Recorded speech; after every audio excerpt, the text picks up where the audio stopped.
up, everyone? Tyler Tamboline here, aka ToeTagginTambo, back for another edition of the Monday Resultsdb show.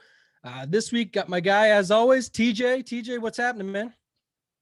How's it going, Tambo? Another exciting Sunday finish, I would say. Daniel Berger really just closing the door on 18 with that putt. Love to see that. Really going out there and getting it. Had another Jordan Spieth semi meltdown on Sunday with the missed short putt early, and just never seemed a couple times like he was going to be able to get it going, but not quite enough. I think Berger really earned this one on Sunday. Good tournament. Yeah, talking At&T Pebble Beach Pro-Am. Obviously, the Pro-Am was just there as a niche placeholder. There was no Pro-Am this year. It made it, man, what a good tournament. As for all we talked about beforehand, not going to do too much of a recap here in the spirit of time, but for all we talked about, the weak field, everything, I think what changed the game for me, and I'll talk more about it later with Kenny on the Fantasy Golf Degenerates podcast, which is also free for you guys and sponsored by Rotogrinders. But I think the thing for me is it was like a birdie fest that wasn't. So like there was lots of birdies out there available. There was enough scoring opportunities, the way they set it up with the weather, that it still finished at a reasonable score. But that was what changed the game for me, really. So guys like Mav McNeely, who I normally like in a scoring fest, turned out to still be there in the end and also almost have a shot. If Berger three putt or if he did something on the last hole, would have been bad. So I guess that's the biggest thing for me. And then also just the overall setup of it allowed for the cream to rise to the top. So we had a lot of guys in the mix at the end. You see Berger, Cantlay, Spieth, Casey, Jason Day. These guys are all within the top 10 amongst some of the other guys we like to follow along on tour with the Lashleys, the McNeelys, Tringali, your boy. He's never going to stop, man. He just keeps getting up there. Tringali just goes and goes, man. I thought this was a good shot for him too. So what did you think about the event as a whole? And then we're going to get into breaking down the tournament results, of course. Yeah, that was a good event as a whole. Pebble Beach is always a fun one. Definitely a little bit of a weaker field, which, you know, is not, I guess, not as exciting. But yeah, my man Tringali, I was tweeting out earlier this week. It was bittersweet that I think I've put it in my value article every single tournament he's played so far this year, and he was of course priced out of that range and still delivered. So I'm gonna keep riding the Tringali train until he gives me a reason not to. Oh man, that's the ultimate one. Cameron Tringali. That's perfect. You got the name and everything there. I think we joked about it when you tweeted it last week. You put better sweet by accident. And I said to Noto on the Wednesday show, I said, does he mean it's bittersweet, or is it going to are we going to get a better sweat? Which is it? Because I wanted to know, and I was with you. I like Tringali quite a bit. I'll go to some of my stuff here this week. And I can't remember. I was just going to go and check. Are you on the Wednesday show with me this week? I think I am. Yep. I think you are. So this is an exciting week for that, guys. For those of you who don't know, the Wednesday Lineup HQ show really does pair quite well with this. TJ's been getting into the MME streets. We're going to go through his pool again, deservedly so. You'll see why shortly when we get to it. But last thing I'll say just on this week was the Spieth thing. I think it's going to be troublesome at courses with the off the tee being involved. So like this week would worry me a little bit more as we, we'll get into that, like I said, later when I get going with Kenny on the podcast. But I think, for the week, he barely gained strokes putting overall, and he was still right there in the mix. His approach game, his ability just to put it wherever you want it off the tee, fully recover. And another Sunday where, like you said, he did trickle down the stretch, but they said on the broadcast too, he didn't shoot a 78 and shoot himself in the foot out of it. He just didn't come through. What if he had just putted slightly better? He could have actually won this thing. So someone to keep an eye on. I think I might get off that train this week when we start talking Riviera at the Genesis, but let's get into this week and the results. That's what we're here for, guys. If it's your first time, welcome. We are just simply going here on rotogrinders.com, going to PGA, head down to Resultsdb, and we're using this tool. It's the database where we're going through what people did in their GPPs last week. You're switching the date to the Thursday when golf started, going to the contests, and you'll see all of them listed here by buy-in, the names that we go to know them by, what you could have won, the prize pool, the top prize, the max entries, how many people ended up entering said tournament. And this week, I think we're going to break down, looks like the couple of them here. 1 second. I had it all ready to go, and then I faded you guys. Sorry, 1 second. So we've got the flop shot, which was the $15. We've got the up and down is the $55. We're definitely going to talk about the drive to green. So I'm going to slide it over because TJ was doing some stuff in here. I mentioned the $55. And then if we've got time, we'll get to the $200 single entry and just round it out with some more single entry strategies, see what it looked like for this week. Obviously, a lot of the winning lineups look like the same. So what we're trying to take away is maybe what some players we know from our personal experience being in the multi-entry streets. Where, I know Circling the Drain, a good friend of mine, had a nice run there on Sunday. I'm going to look at his player pool. You go over to some of these. Beef Stew, my guy Circling the Drains there again, but Beef Stew is here. We see him up there quite a bit.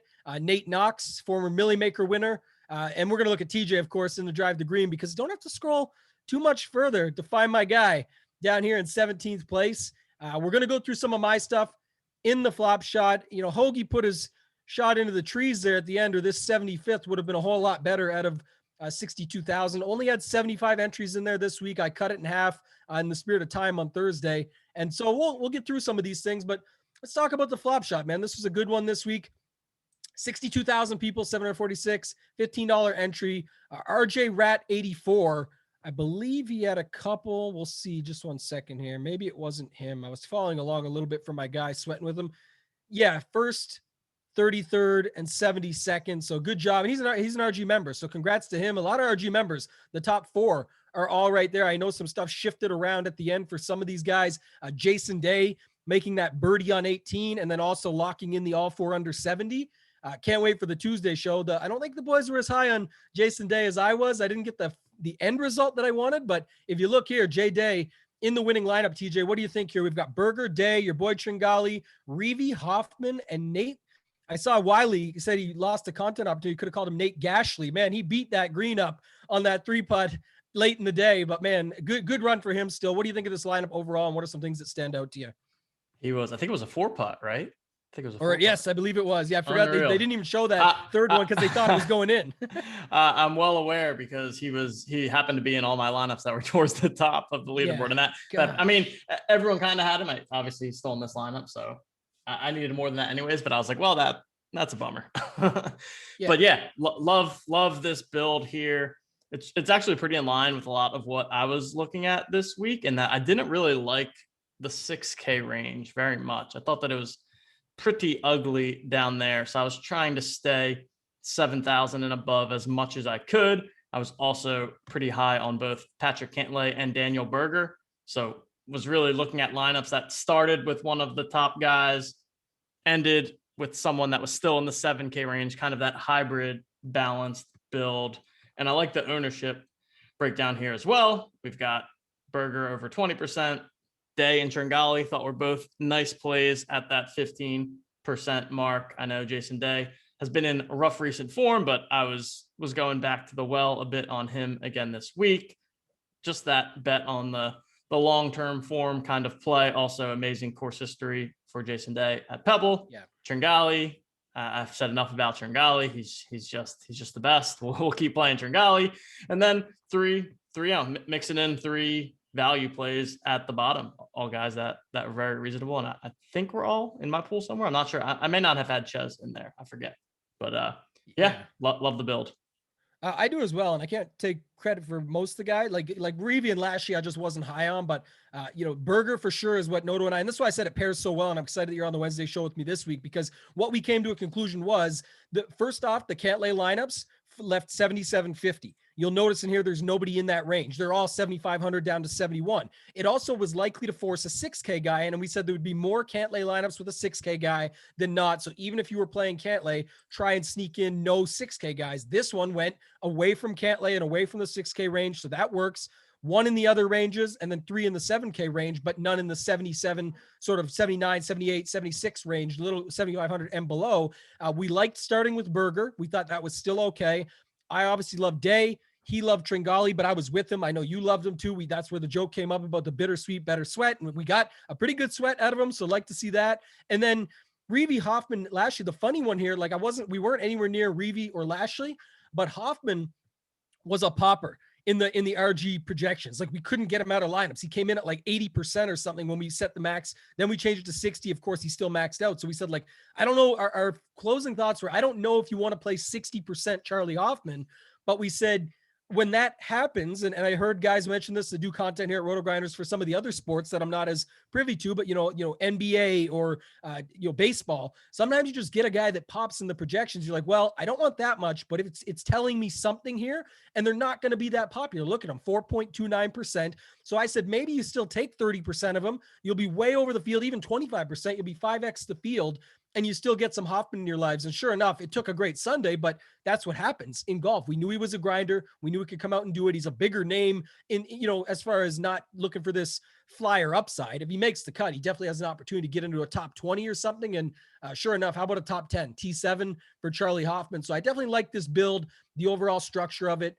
One guy in the 20s, leaving the room for three guys under 10%. That all made sense to me. And then I just want to show it here. So had a couple of people ask about showing off some of my stuff. I want to talk about your stuff because you had another good run at it, TJ. We're going to get to it here in just 1 second, but this was the best I could muster up. Again, sort of the theory of what we looked at, but I skipped out on J-Day in this one. You'll see when we get to my pool in a second, because some were asking about, does he play who he says, the conviction plays, where do those fit in? We'll look at that in a second. But Berger, this is sort of what Noto and I decided. Like Tringali, Noto and I both liked Harmon.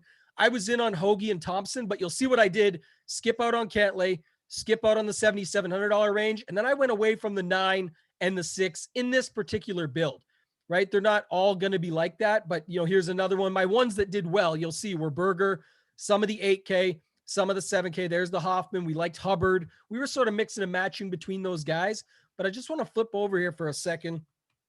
And I think we'll see similar, end up 76. I must have put an extra one in at the end. I know I had 75 locked up, but I'm weird like that. I'll sort of get to an even number or, do it that way. But here's my pool.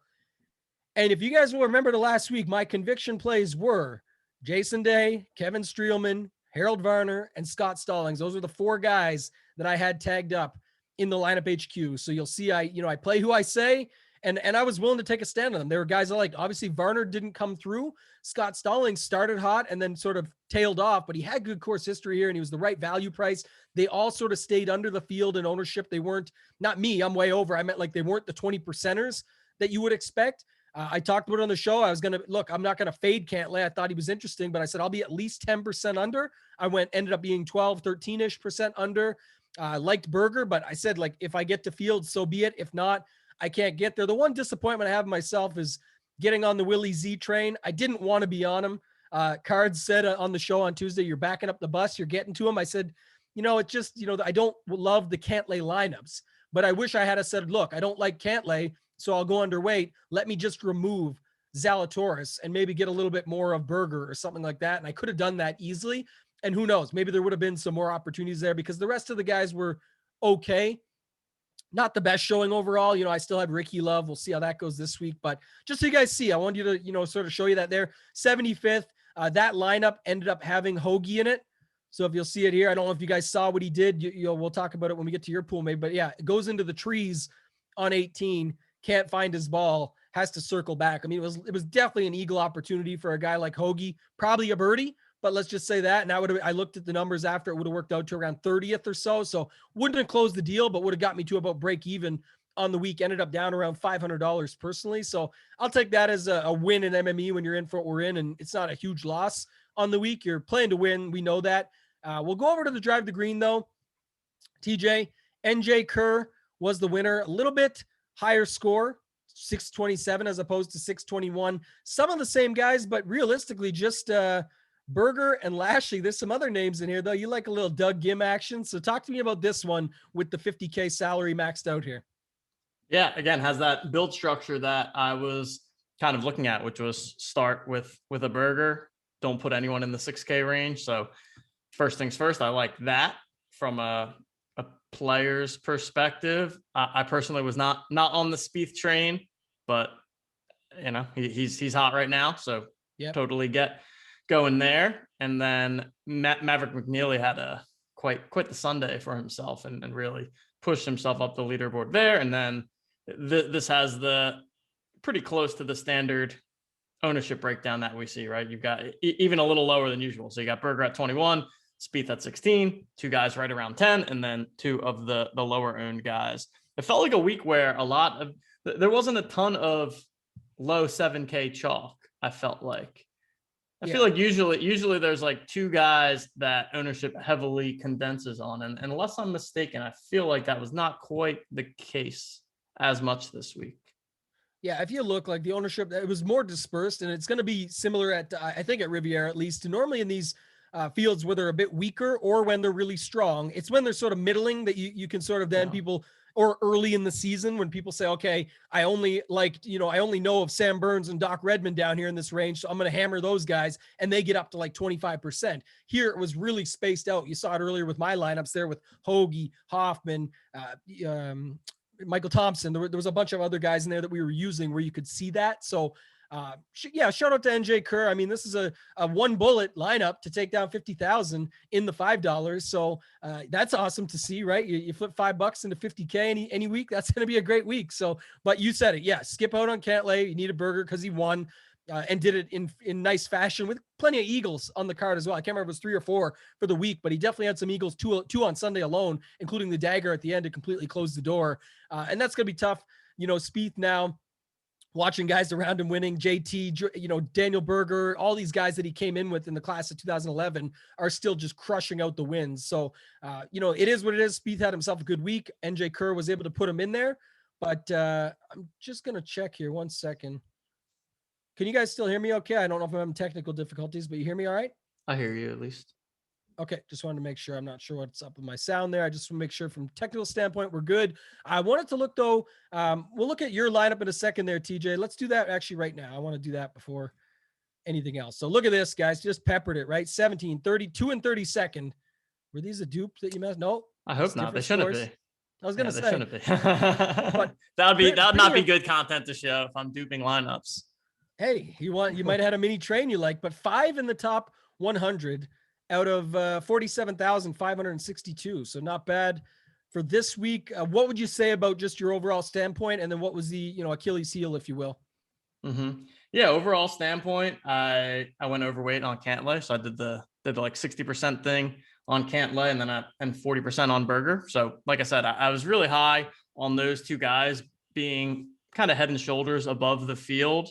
And that turned out to actually come to fruition, which was good. And then I don't know if I had 0 people in the 6K, but I might have had no 6K people. I'm trying to look now. Maybe 1 or 2 guys snuck in, but if so, is that a really, really low amount? We're going to go to it in a second anyway. Yeah, so I wanted to differentiate by having Cantlay lineups, but then also not dipping into the 6K range. And yeah, with about 9 holes left on Sunday, I was sitting, I think I had 1 in 6th, 1 in 8th, a couple in the top 20. But then, and I know I was texting or hitting you up on Slack. I feel like I'm learning how to sweat GPPs now, right? Because I'm used to the single entry / cash game grind, which honestly, the sweat is more Thursday, Friday, because depending on how many people you get through the cut, you kind of know how your week is going to go. And maybe if you have a really good lineup, you're sweating higher stuff. But with this GPP sweat, things can just change so drastically from one hole to the next with the finishing points, with the end of round type bonuses or the 4-round bonuses that come into play. So I feel like it's a brand new experience for me, learning how to sweat and learning like when I'm actually in contention versus when it just appears that I'm in contention and I'm not actually. But yeah, the late Lashley thing definitely hurt because I think he was in a bunch of my top lineups, and I wasn't even necessarily intentionally loving Lashley. I think I just ended up with, I don't know, 8 or 10% of him, and he just happened to fall into the right builds. Yeah, the unfortunate, it looks like for you, the main thing was just like this. There was always one guy. So Steele, only 71. Steele and Piercy, 70 and 71. Stanley, 69.5. Like it was just that one spot. Norlander, 70. And it was at all ranges. That's what you guys will see here, right? That's at 7K. That's at Norlander at 8,700, who was leading the tournament on Friday, at one point. Like it's just the way it goes. And yeah, to your point there, that's kind of how it works. And I like what you said. If you're sweating higher dollar single entry or 3 max, or if you're sweating cash games, the sweat really is. So when people say, oh, you can't tilt golf on a Thursday, I've been accused of this in the past. Like you can, if it's that, I'll give you that. Okay. Thursday and Friday, if your guy goes, +7 on Thursday and he's in your $1,500 single entry, yeah, you've got a problem on your hands that's worth worrying about. But we've seen it like the Memorial last year where Xander goes +7 on Thursday and then still battles back to a top 10. So again, it could still change. And yeah, you will be sweating it on Thursday, Friday more so. on, in large field stuff, man. Think about Waste Management, Xander Schauffele down the stretch, and then boom, water on 17. Like, you're like, this is a drivable green here. We could get an eagle opportunity to close this thing out and have a win. And next thing you know, he's in the water and your whole tournament's flipped upside down. So some good points you brought up there. We'll look at your pool here just to see. We still got some time. Go through here. Yeah, and I'm looking now. I think one thing that definitely held me back from having the potential to win is that I had 0 of McNeely. And I don't even remember intentionally not liking him. I just ended up with Xing him out of the pool. And I feel like he was pretty much a necessity to win since he blew out everyone else in that range. Definitely for me, that was a problem as well. And I think it's because I was even, touting it or speaking to it, if you will, of saying like, listen, I love McNeely's upside. I think he is a young gunner. We know this, up and comer and all that. But it really, what changed the game was the tournament setup, move it, like certain things. Like, it was just, again, it made it better. I liked what they did. I'm not mad about it. I just think that was certainly not what we were expecting. It was basically a birdie fest that wasn't, as I'll call it, and I'll call it all day and week, because it set up for enough birdies to be out there and scoring opportunities for a guy like McNeely to be able to come through. The weather was just right for it on Thursday and on Sunday, softer conditions on a gettable course.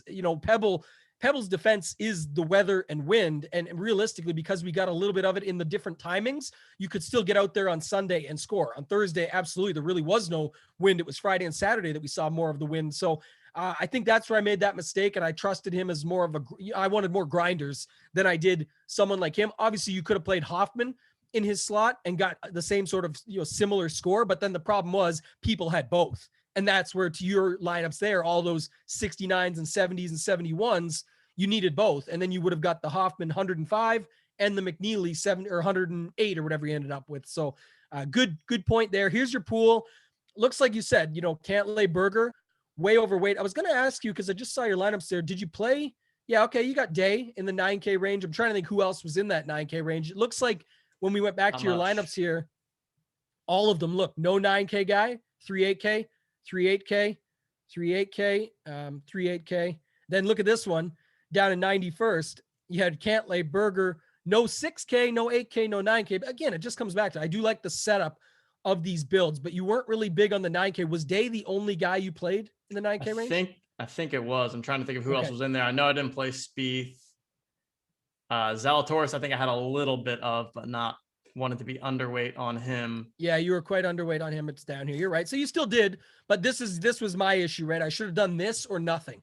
It's being results oriented, but I think just where I wanted to play more Berger and less Cantlay, I was sort of the opposite of you. I should have been like 40% Berger, left Cantlay at my 12%, but just removed Zalatoris to add that to Berger, and I would have been in a lot better shape myself. Anything else you want to talk about here? I think you did a good job sort of talking through it. I want to look at a couple other player pools, but just maybe final thoughts on your pool and the results and everything. Yeah, just not too much to add. Same approach I'd always take, either trying to get actively overweight people or go underweight. And then, I mean, if you look at the names I play, I tend to play the same golfers every single week. So I don't really, like Doug Gim. You've seen me playing him a million times. Tringali, Harmon. I like to play a lot of the same guys because, again, golf is, I try to play the long game here with golf. And if I think that certain golfers are maybe better than their prices on average, then I'll just play them week after week and assume that over the course of the PGA season that it's going to pay off. So. Yeah, I like that. And you brought up a good point there. I'll ask a question in a second, but like you said, the point does stand, not just the same similar plays or whatever you want to call it that you're on each week, but sort of you're on good, what would be considered quote unquote good plays. You're not picking some of these, names down the board. Like, Gim or Stallings could be considered that, but with history and ability and what Gim has been doing lately, other than that, they're all good names. Joel Damon, Kyle Stanley, Harold Varner, Scott Piercy, Jason Day, Thompson, all these guys that we like. But we've talked a lot about roster construction and sort of using these ranges, maybe skipping ranges, skipping out on the 6K. What is everybody else doing? And then applying, similar strategy, but then just moving off in a couple spots, whether it's 2v2s or construction side of things where we're not using a 6K guy or not using the 7,700 range of the average of a Cantlay lineup, which it looks like you did a pretty good job of, obviously to have 5 in the top 100. But how are you getting to these same guys? Like you mentioned a little bit about long-term. Are you using rolling stats? Are you using tee to green? Like, are you going, each course is different every week? What's your main approach when it comes to picking your pool? That's a good topic, I think. Yeah. I mostly go for the ball strikers, the tee to green type of guys. I typically try to look at folks that are good on approach as well. I know when it comes to someone like Gim, people like Tringali, I'd say two types of golfers, either the ball strikers or the guys that I think are just kind of all around. Like to me, Harman is an all around where he doesn't necessarily stick out in one category, but is relatively consistent across the board. Then you've got people that I view as more ball strikers, whether it's a Gim or a Howard Varner. Now, granted, I torture myself sometimes by doing that because I watched Scott Piercy miss, no joke, I think 6 4-foot putts yesterday on Sunday. I was looking through 10 holes, he lost 4 strokes putting because I was looking at the updated live strokes. And I'm just used to that at this point. But I think that that's what gives the best upside in terms of, striking lightning in a bottle with the putter. And maybe people have heard this explanation and it's old news, but maybe not. But the thesis behind there, right, is that if I'm 80th in driving distance, I'm not going to go out one tournament and all of a sudden lead the field in driving distance. It's just not going to happen. But if I'm 80th in putting, I could get lucky with the putter, and maybe not for a full tournament, but I could have a round where I lead the field in putting because, they all can make putts. So to me, that is my thought process behind why I target those ball striking stats, because I think they're more predictable and repeatable week to week, and putting is more variable. Yeah, and just looking at your pool, like I'm looking at the ownership of the field. I guess when I look at it this way, you see all the guys you had are sort of, ones that people are willing to go to and want to play. They're just not willing to commit, right? If you look at, Tringali 14, you could say that's a lot for him, but it's, at 8,300 or whatever he was, it wasn't like, maybe he should have been still 20 or 25. It wasn't one of those things. Gim 12. People certainly liked him. They just weren't willing to commit. And I could go on and on here with the guys like Varner, Jones, Stanley, Joel Damon. All these guys are garnering ownership almost to the 10% portion, but no one's really, like, you're just saying that if obviously people like them, but they're not willing to go on them. So I'm not only going to take a stand on the 2 at the top that I think have the highest win equity, and I'm putting words in your mouth there. You can correct me if I'm wrong, but I'm saying you're just saying, look, people like them for a reason. I definitely like them. If I like them, I'm going to go with them. And then, like you said, look at the results it can garnish earlier. You're either there or you're not. You mentioned this. And in this case, you were there. You certainly had a chance to sweat down the stretch. Obviously, you need everything to go your way, and it didn't quite happen here. But overall, great job, man. Anything else to add to that before we move on? Nope, nothing else to add. It's been exciting, and I'm looking forward to getting back in the streets next week. I saw that it looks like they've got some big tournaments going on. Oh yeah, so this will be a good one. I don't understand the drive to the green this week though. It's a 250K pool, 50K to first, which is great. But then for some reason, second is 12K. I don't understand the math. I didn't look too deep, but I don't understand the math on that. How you could have a properly priced 20% to first, but then second place is still a massive dip. That didn't make sense to me. I didn't have to go on a tangent about that, but it was weird. No, I'm going to pull it up real quick just to see, but it seems like 50 and then 15. Like why? I guess it doesn't make sense. Maybe if the prize pool was I don't know why. Well, no, here's the deal. It's a 57,000 person tournament, and they're paying out almost 14,000 people. And now we're on a mini tangent. We got time. Who cares? I'll do it, because this has been my biggest, problem with it is they can make, I like that this is, 50,000 to first on 250. I'm fine with 20% up top. My challenge is that they should pay less. And poker found this out over the long term, but like poker tournaments pay like 12 to 15% of the people. Just pay. It's GPPs. If you want opportunity to cash in, go play cash games. They pay 50% of the field typically. And that's where you can double your money. Go for it. I don't need $750 back on my $5 buy-in from 6,436 place to 13,000. Like 6,000 people are going to get a $2.50 profit on their money, but you're playing to win 50 grand in a 57,000 person tournament.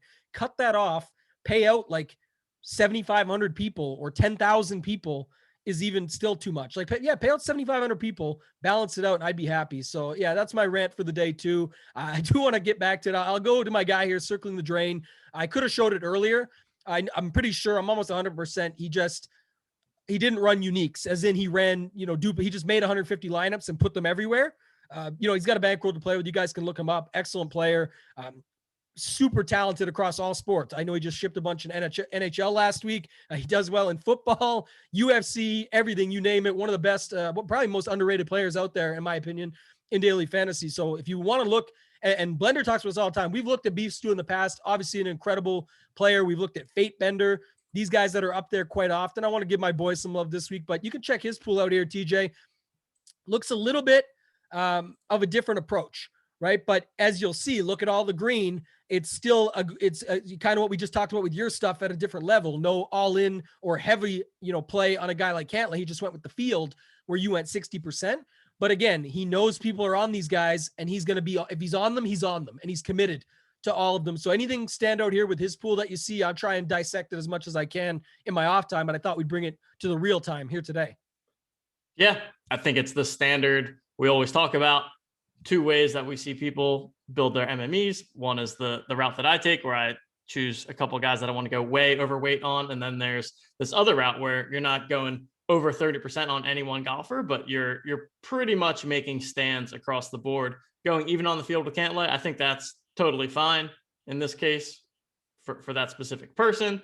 For me, it's more of the middling guys is where I try not to stay with the field, but for some, for the top end guys, definitely think that's totally fine. And yeah, you can see that it looks like they peppered some of the 7K guys that they liked pretty heavily between Varner. Yeah.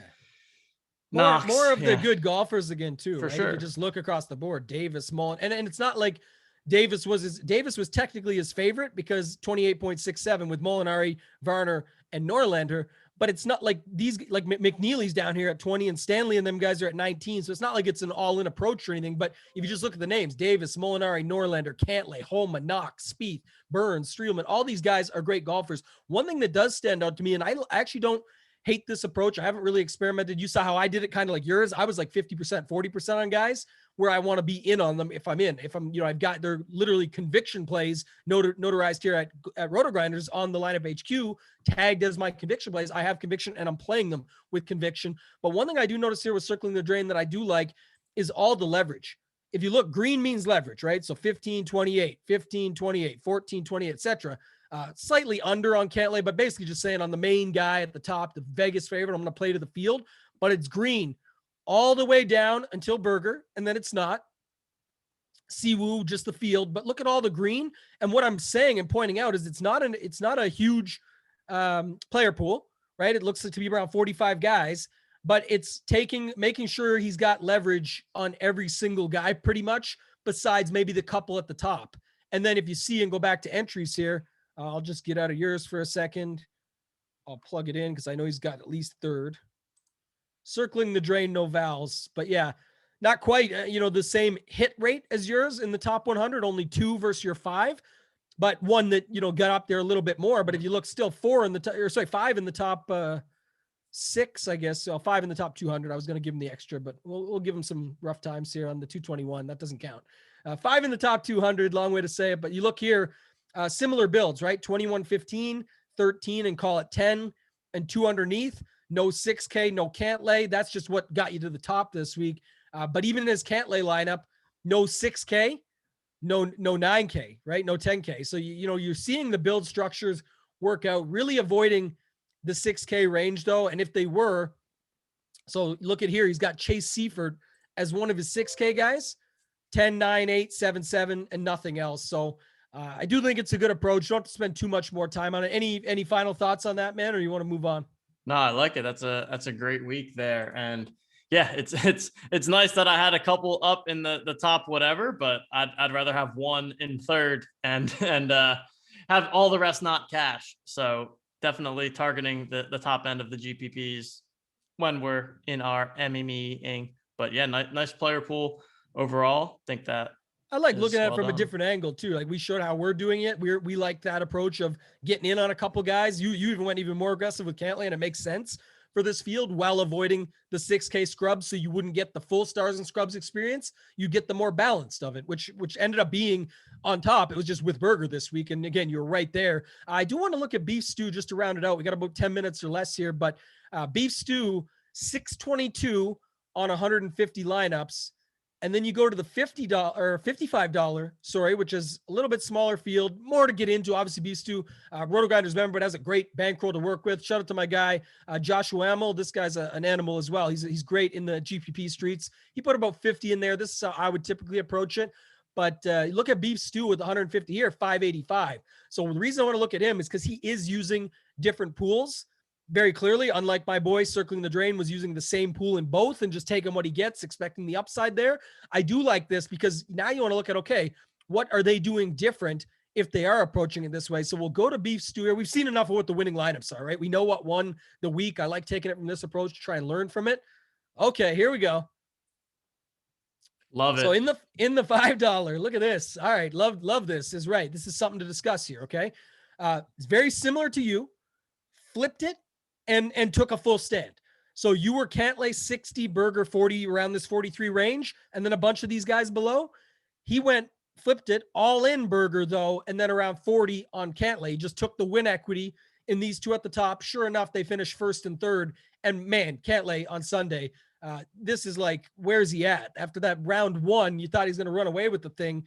He's another guy like Spieth that just on Sunday didn't do enough, but wasn't out of it, but just should have had a chance just down the stretch. It just didn't work out, but that's okay. We'll go back to Cantlay this week at Riviera. Not going to get to that today on this show, just so you guys know, but round it out with this. So then, what happens here, TJ, is when you go 100% on Berger, things sort of tighten up in this range, if you will. But then back to my guy Circling the Drain and sort of even your build, you get a lot of guys in this 10 to 14% range, and you're just seeing how many you can get leverage on, right? With Schenk, with Holmes, with Laessig, Reeve, Long, Stanley, Malnati, a bunch more names showing up. So what are your thoughts on this pool? And then we'll flip to his pool in the $55.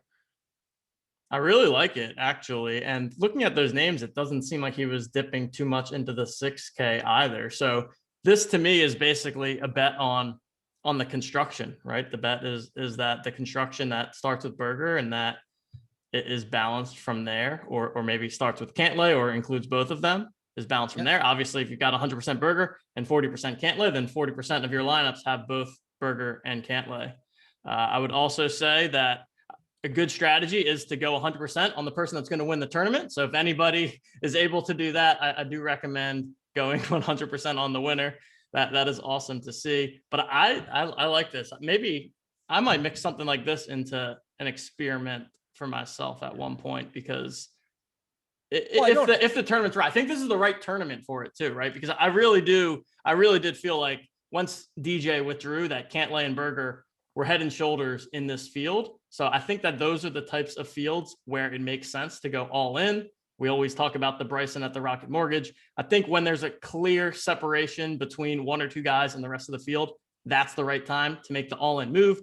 In one like we have coming up this week, it's hard to make that kind of stand because you're just splitting hairs between the guys at the top. So that is what I would say. And I'm curious to see if Beef Stew takes this type of approach every week, or if it was unique to this week. I'm curious to see what he did in the 55. What I was going to say is I'll add 2 or 3 quick points, then we're going to get out of here when we go after we check his $55 pool. But one, he's got 150 in the $55. So think about this $750 is basically like a bet on Berger, right? He's already, obviously there's the bankroll is there, so you have to keep that in mind. But I think that's what he, instead of betting on Berger, why not just do it in a $5 tournament like this? You're all in. So that's one point. I think it makes sense from that standpoint. The second point you made is there's only certain tournaments this works for. I highly doubt someone as experienced, as solid as this does go with this approach at many tournaments, but it makes sense at this one, same as you did it with Cantlay and Berger, because they do have such high win equity. I think back to Bryson at the Rocket Mortgage. He's going to score enough. He's the tournament favorite. He is likely to win the thing. That would have been a spot. He could have done it with DJ here if DJ had stayed in the tournament. So that was my second point. And then my last point, just going through this, which ties in with, again, the tease for Wednesday show, but I did look. Here's Joseph Bramlett. Here's Troy Merritt.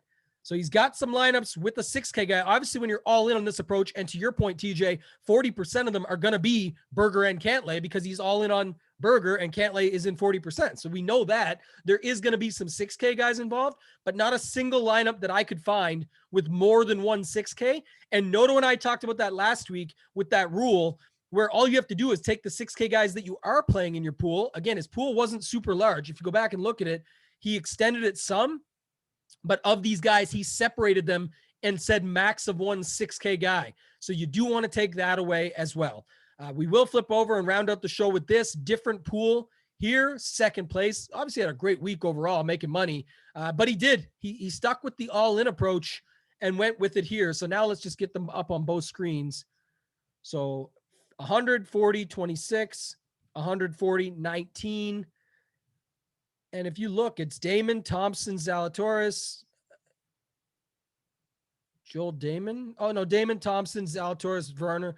It's a good mixture of them both. Varner way less in the $5. So 13% ownership, 8%. You go back over here, 14%. He actually went overweight. So that's interesting to me and stands out a little bit. But, other than that, it just looks like a little bit safer approach. I was able to say, okay, I can take a little less risk in something with just, what was this one here was 6,500, 6,200 entries. So anything here stand out in the difference, or you want to talk about TJ and then we'll get out of here? A lot of respect for the double all in on Berger. No doubt that's one way to make a big bet on him. Yeah, it seems like a similar strategy, right? To me, the core of this strategy is the Berger can't lay thing. And then what you're mixing in from there just kind of is what it is. My assumption is that it's not too focused on picking specific guys when they're all pretty close in terms of what percentage he's allocated to his pool. So yeah, I like it. Obviously high variance style to do, but I think that in tournaments like this, where we have weaker fields and a clear stud or two at the top, that this is where this type of strategy applies. And I'm going to make a mental note that maybe the next time that I feel that we have this situation, I will hold my breath and go all in on somebody if I feel it's the right thing to do. Yeah, I'm with you there. I couldn't say it better. It's one of those things that we always talk about on this show, especially of where if you're doing this, it's not always going to work out, but when it does, it gives you a lot of opportunities. Like for him, he's probably thinking, damn, it didn't even work out. Like he had a great week, made a lot of money. Most at home are saying that's great. I am as well. That's awesome. But like you have 100% Berger and all these, ways to get there with Berger, and you get second and was it second and second? Yeah, I mean, you want to take a win out there. Man, Beef Stew wants a win, but I'm sure they're not angry. Shout out to Beef Stew. Awesome player. Followed him plenty and see what they're doing in the GPP streets, just crushing. Another week, for them. This is awesome. Let the people know where they can find you, TJ, and then I'll take us out of here. Yep, you guys can find me on Twitter at TJL5124DFS. We'll have the value article coming out again on Tuesday. And looking forward to another week of MME fun, and also looking forward to the Wednesday night show, Tambo. I'll be with you there, so we'll get to dive into the player pool that we're dealing with. And I like when we do that, because then we have the full circle come next Monday. We'll iron out our thoughts Wednesday night and then review them next Monday.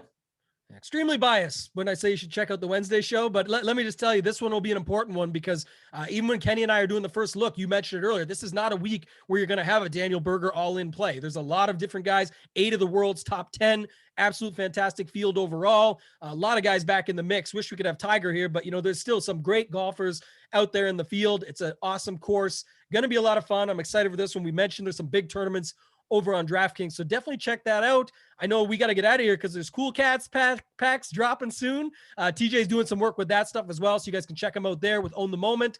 For myself, you guys can find me on Twitter at ToeTagginTambo. Hit me up if you have any other questions. I'll be in the Discord this week as well, doing the show on Tuesday with Noto Cards, Wednesday with TJ. Other than that, guys, thank you and good luck.